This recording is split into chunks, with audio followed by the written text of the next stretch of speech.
Hello friends, welcome to our DITC basic fitter channel. हम cutting tool के ऊपर जान रहे थे। इसके पहले की क्लास में हम फाइल के ऊपर पढ़ रहे थे। अब हम और एक कटिंग टूल के ऊपर जानेंगे जिसका नाम है हेक्सो, जो कि एक mostly common use cutting tool है। तो हम अभी हेक्सो के ऊपर अच्छे से जानेंगे। हेक्सो एक कटिंग टूल है, जिसे अदर नेम इसको हेक्सो को हम आयरन सॉ भी बोल सकते हैं। तो in order to cut metal rods, pipes, plates और sheets thickness a hacksaw is used. It can be operated by hand और बाय पावर। तो हेक्सो का यूज कहाँ पर होता है? किसी चीज़ मेटल को काटना, रॉड, पाइप्स, प्लेट्स और शीट्स और डिफरेंट मेटल को भी काटने के लिए हेक्सो को यूज़ किया जाता है। और काटने के लिए उससे हम हाथ का भी यूज़ करते हैं, नहीं तो कुछ मशीनिंग से भी काटा जाता है। पावर का माध्यम से भी हम काट सकते हैं मेटल को। तो हेक्सो का बनावट, hexo is build by fitting of two parts. Hexo कैसा बना है? दो पार्ट को मिलाकर एक हेक्सो को बनाया गया है। पहला है हेक्सो फ्रेम और हेक्सो ब्लेड। तो इन दोनों पार्ट को मिलाकर एक हेक्सो को बनाया गया है। तो पहले जानेंगे हेक्सो फ्रेम। हेक्सो फ्रेम क्या है? तो देखिए, एक इंग्लिश लेटर सी की तरह जो ये दिख रहा है फ्रेम, इसको बोलते हैं सॉलिड फ्रेम। इसको फ्रेम बोलते हैं, सॉलिड फ्रेम। और एक होता है आपका एडजस्टेबल फ्रेम। फ्रेम के ऊपर आगे आप देखेंगे एक सॉलिड फ्रेम होता है और एक एडजस्टेबल फ्रेम होता है। तो जो सी लेटर की तरह दिख रहा है इसको फ्रेम बोलते हैं। और फ्रेम के जो दूसरे आर्म्स, इसको आर्म्स, इस आर्म के साइड में जो ये निकला है इसको बोलते हैं हैंडल। और हैंडल के साइड में एक, उसके साइड में एक पिन भी रहता है जिसे हम प्रॉन्ग्स बोलते हैं। उसके ऑपोजिट साइड में और एक आर्म में एक नट लगा हुआ रहता है जिसको फ्लाई नट या फिर विंग नट भी बोलते हैं। इसको फ्लाई नट नहीं तो विंग नट भी बोलते हैं। और दो हेक्सो फ्रेम में आपका दो पिन लगा हुआ रहता है जिसमें ब्लेड को फिक्स किया जाता है। उस पिन को प्रॉन्ग्स भी बोला जाता है। तो फ्रेम को भी टू टाइप्स में डिवाइड किया गया। एक होता है आपका सॉलिड फ्रेम और होता है एडजस्टेबल फ्रेम। दो टाइप में डिवाइड किया गया। तो हम जानेंगे अभी सॉलिड फ्रेम के बारे में और एडजस्टेबल फ्रेम क्या होता है, दोनों के बारे में अभी देखेंगे। सॉलिड फ्रेम क्या होता है? Only a particular standard length of blade can be fitted on this frame. इसमें बस पर्टिकुलर ब्लेड को ही फिक्स कर पाएंगे। जैसे कि आपका फ्रेम होगा 300 mm का, तो इसमें बस 300 mm का ब्लेड ही लग पाएगा, ना उससे छोटा ब्लेड इसमें फिक्स कर पाएंगे। नेक्स्ट जानेंगे एडजस्टेबल फ्रेम। एडजस्टेबल फ्रेम को भी टू टाइप्स में डिवाइड किया गया। एक है फ्लैट टाइप और एक है ट्यूबुलर टाइप। तो फ्लैट टाइप क्या होता है? Different standard length of blade can be fitted to this frame. Adjustable frame में हम डिफरेंट ब्लेड को इसमें लगा सकते हैं, बड़ा हो या छोटा हो। जितना साइज का ब्लेड होगा उसी हिसाब से आपका ब्लेड फ्रेम को भी हम एडजस्ट कर पाएंगे। फिर आता है adjustable frame tubular type. This is the most commonly used type. It gives a better grip and control while sawing. Tubular type में क्या होता है? ये ग्रिप करने में बहुत ही आसानी होता है और कोई भी मेटल को काटेंगे तो हमें अच्छे से कंट्रोल मिलता है। और जब हम मेटल को काटेंगे तो ये अच्छे से कटिंग होता है। तो देखिए ड्राइंग, फ्लैट टाइप और ट्यूबुलर टाइप। ये जो ऊपर का है ये है आपका फ्लैट टाइप और नीचे जो है ये ट्यूबुलर टाइप। ट्यूबुलर टाइप में क्या, इधर ग्रिप करने में बहुत ही आसानी होता है, जिससे हमारा हाथ भी अच्छे से कंट्रोल में होता है। आगे जानेंगे हेक्सो ब्लेड के ऊपर। हेक्सो फ्रेम खत्म हुआ, अभी जानेंगे hacksaw blade. A hacksaw blade is a thin narrow steel band with teeth and two pin holes at the end. It is used along with a hacksaw frame.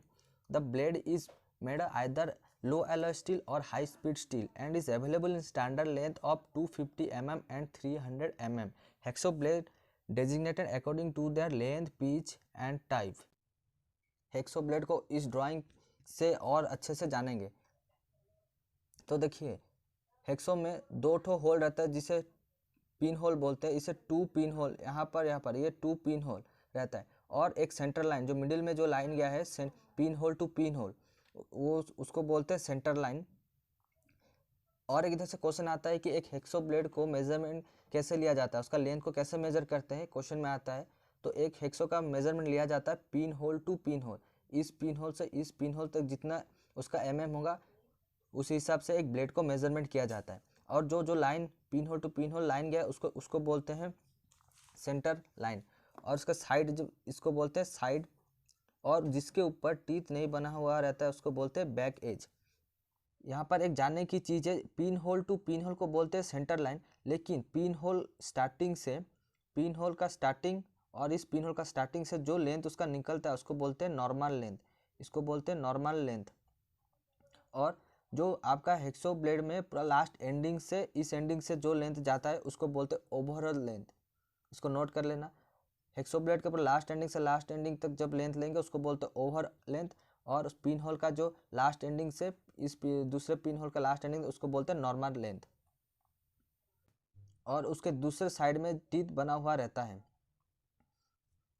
अभी देखेंगे हेक्सोब्लेड का बनावट। हेक्सोब्लेड किससे बनता है? हेक्सोब्लेड हमारा low alloy steel, high speed steel या फिर आपका टंगस्टन स्टील, इन तीनों मेटल से एक ब्लेड को बनाया जाता है। और उसका मेजरमेंट आपका ब्लेड मिलता है 250 mm से 300 mm तक आपका ब्लेड को अवेलेबल मिलता है।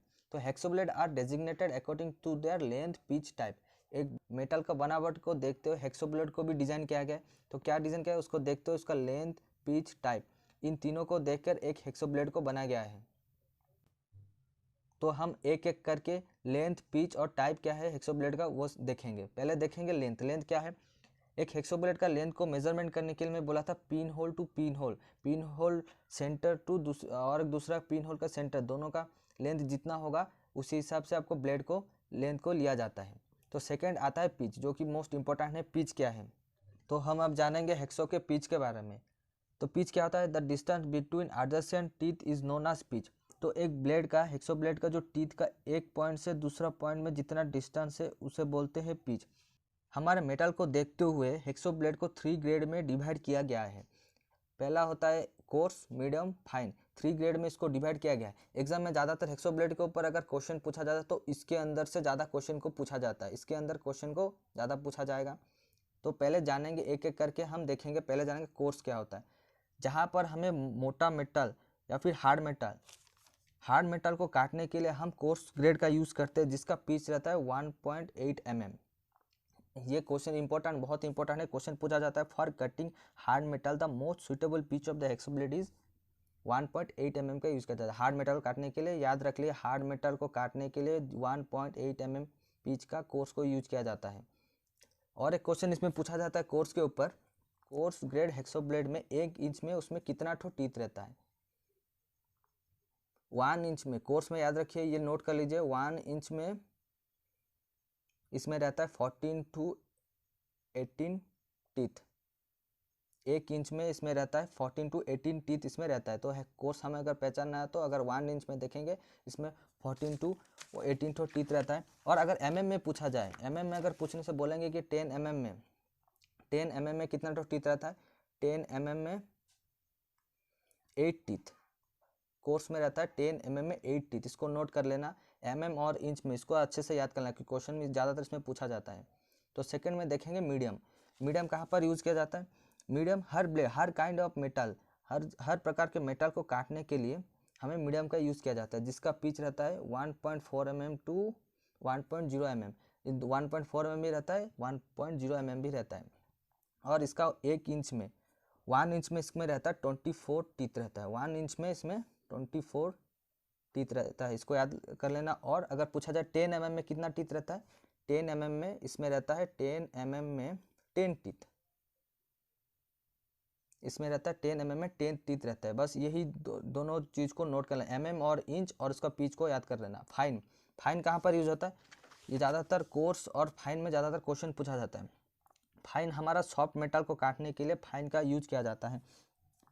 और इधर से फाइन के बारे में, फाइन का एक क्वेश्चन हर वक्त पूछा जाता है, फॉर कटिंग थिन ट्यूब या फिर soft metal, for cutting thin tubing the most suitable pitch of the hacksaw blade is 0.8 mm। उसका पिच रहेगा 0.8 mm। ट्यूब को काटने के लिए या फिर सीट मेटल, ऐसे पतला पतला चीज़ को काटने के लिए फाइन ग्रेड का यूज़ किया जाता है। और इसमें क्या होता है, इसमें 1 इंच में, ये नोट कर लीजिए, 1 इंच में इसमें टीथ रहता है 24 to 30 टीथ इसमें रहता है 1 इंच में। और mm में पूछा जाए तो 10 mm में इसमें रहता है 14 टीथ रहता है। इसको अच्छे से नोट कर लेना, क्यों ज़्यादातर इससे ही क्वेश्चन आएगा एग्जाम में। अगर आएगा तो इससे ही क्वेश्चन ज़्यादातर आपको पूछा जाएगा। तो पिच के बारे में हम अभी जान लिए, अभी जानेंगे टाइप। पहले जाने थे लेंथ, पिच, अभी देखेंगे टाइप। तो हेक्सो ब्लेड के टाइप के ऊपर देखते हैं। 2 type of hacksaw blade are available. हमें दो टाइप का हेक्सो ब्लेड मिलता है, एक होता है ऑल हार्ड ब्लेड्स और दूसरा मिलता है फ्लेक्सिबल ब्लेड। तो हम अभी देखेंगे all hard blade. All hard blade क्या होता है, these are harden to the full length except the ends having holes. All hard blade का पूरा बॉडी उसका हार्ड रहेगा, हम अगर उसको थोड़ा भी बेंड करेंगे तो वो टूट जाएगा, ब्रोकन होने का चांसेस बहुत ये रहता है ऑल हार्ड ब्लेड में। लेकिन उसका जो पिन होल रहता है, जहाँ पर फ्रेम में जो फिक्स होता है 2 होल रहता है, वहाँ वो बस हार्ड नहीं होता है। ये बहुत इंपॉर्टेंट क्वेश्चन है। क्वेश्चन पूछा जाता है कि कौन सा ब्लेड में उसका होल को हार्ड नहीं किया जाता है, तो ऑल हार्ड ब्लेड में उसका होल को हार्डन नहीं किया जाता है और बाकी पूरा बॉडी उसका हार्डन रहता है। फिर सेकंड में आता है flexible blade. For this type of blade only the teeth are harden because of the flexibility this blades are useful for cutting along curve lines. Flexible blade कहाँ पर यूज़ होता है, फ्लेक्सिबल ब्लेड उसका body पूरा flexible means उसको bend करने से भी ये नहीं टूटेगा। जैसे कि ऑल हार्ड ब्लेड में अगर हम उसको बैंड करने की कोशिश करेंगे तो टूट जाएगा, लेकिन फ्लेक्सिबल ब्लेड में ऐसा नहीं है, अगर हम उसको बैंड भी करेंगे वो नहीं टूटेगा। लेकिन क्या होता है, उसका जो टीथ रहता है, ब्लेड के ऊपर जो टीथ रहता है वही बस हार्डन होकर रहता है और पूरा बॉडी उसका फ्लेक्सिबल रहता है। ये ज़्यादातर कहाँ पर यूज होता है, जहाँ पर हमें कर्व लाइन, राउंड या फिर कर्व ऐसे जगह पर काटने के लिए फ्लेक्सिबल का यूज़ करते हैं, जहाँ जिससे कि ब्लेड भी हमारा टूटता नहीं और ईजिली कट हो जाता है।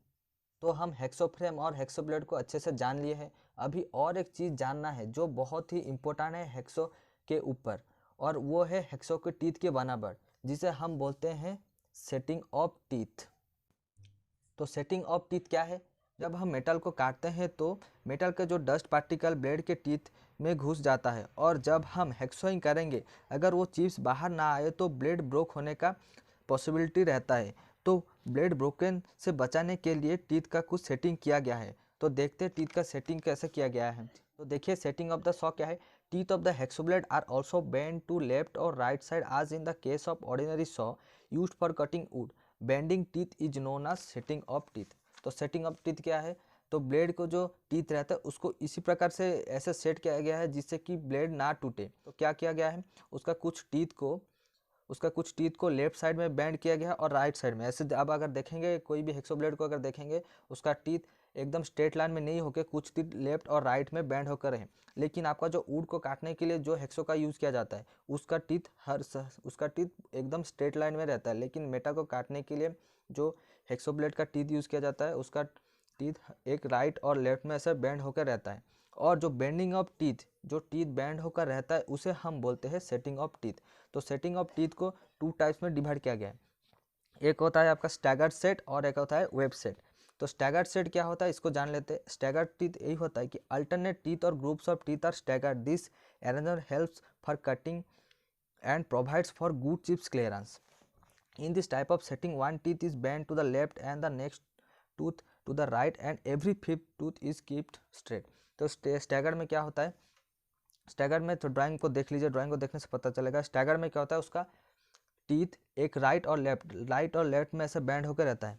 देखिए ये ड्राइंग में स्टैगर्ड में रहता है राइट लेफ्ट में ऐसे बैंड होकर रहने के कारण अगर हम इससे हेक्सोइंग करेंगे तो मेटल का जो चिप्स रहता है वो अच्छे से गुड फिनिशिंग देता है और उससे चिप अच्छे से निकल कर आ जाता है, जिससे कटिंग स्मूथली होता है और क्लियरेंस भी बहुत अच्छा रहता है। अगर हम स्टैगर सेट ब्लेड को देखेंगे, उसका टीथ को देखेंगे कैसे रहता है, एक राइट और एक लेफ्ट रहता है, लेकिन उसका फिफ्थ वाला अगर गिनेंगे तो उसका फिफ्थ वाला जो टीथ रहेगा वो स्ट्रेट रहेगा, फिर से जाके एक लेफ्ट और राइट ऐसे हो के उसका फिफ्थ जो टीथ रहेगा वो हर वक्त स्ट्रेट में ही रहेगा। तो इसी प्रकार से हम स्टैगर सेट टीथ को पहचान सकते हैं। अभी देखेंगे वेब सेट टीथ के बारे में। In this type of setting, a few teeth are bent to the right and few to the left. Thus, it looks like a web. Web set में क्या होता है, इधर देखिए, ये देखने में वेब की तरह ही रहता है। जो आप कॉमनली यूज वर्कशॉप में जो हेक्सो ब्लेड का यूज़ करते हैं, ज़्यादातर आप वेब सेट का ही यूज़ किया जाता है। उसमें क्या होता है, हर एक टीथ उसका कुछ टीथ आपका लेफ्ट में रहता है और कुछ टीथ राइट में वेब की तरह रहता है, इसलिए इसको नाम दिया गया वेब सेट टीथ। इसमें भी अच्छे से आपका जो आप हेक्सोइंग करेंगे, इस मेटल जो चिप्स निकलता है ये आराम से बाहर निकल के आ जाता है, इसलिए वेब सेट और स्टैगर सेट टीथ का यूज़ किया जाता है। 2 टाइप्स का सेट मिलता है। अभी देखेंगे स्टैगर सेट और वेब सेट का पिच के बारे में थोड़ा देखते हैं। वेब सेट का पिच कितना रहता है, ये इसको भी नोट ले। वेब सेट अगर पूछा जाए, वेब सेट का पिच कितना रहता है, 0.8 mm। ज़्यादातर जो आप वर्कशॉप में मेटल को काटने के लिए जो यूज़ करते हैं, ज़्यादातर वेब सेट का यूज़ किया जाता है, जिसका पिच रहता है 0.8 mm। उसके बाद आता है वेब और स्टैगर सेट। एक ब्लेड रहता है जिसका टीथ वेब भी रहता है और स्टैगर, दोनों कंबाइन होकर जो रहता है टीथ उसको बोलते हैं वेब और स्टैगर टीथ, जिसका पिच रहता है 1.0 mm। ज़्यादातर अगर क्वेश्चन पूछा जाए तो इसके ऊपर ही पूछा जाता है। ज़्यादातर क्वेश्चन अगर पूछा जाए वेब सेट और स्टैगर में यही पिच के बारे में क्वेश्चन पूछा जाता है। स्टैगर सेट का पिच रहता है आपका 1.0 mm, ओवरऑल रहता है 1.0 mm उसका पिच रहता है। और यह हमारा हेक्सो का चैप्टर ख़त्म हुआ। एक चीज़ को नोट कर लीजिए, अगर हम हेक्सो से किसी को मेटल को अगर काटेंगे, उस काटने की प्रक्रिया को, उस काटने के प्रोसेस को हम बोलते हैं हेक्सोइंग। इसको नोट कर लीजिए। अगर आप इतना तक अगर समझ लिए तो हेक्सो के बारे में जो भी क्वेश्चन है आप आराम से कर पाएंगे। तो आज के लिए इतना ही। Thank you.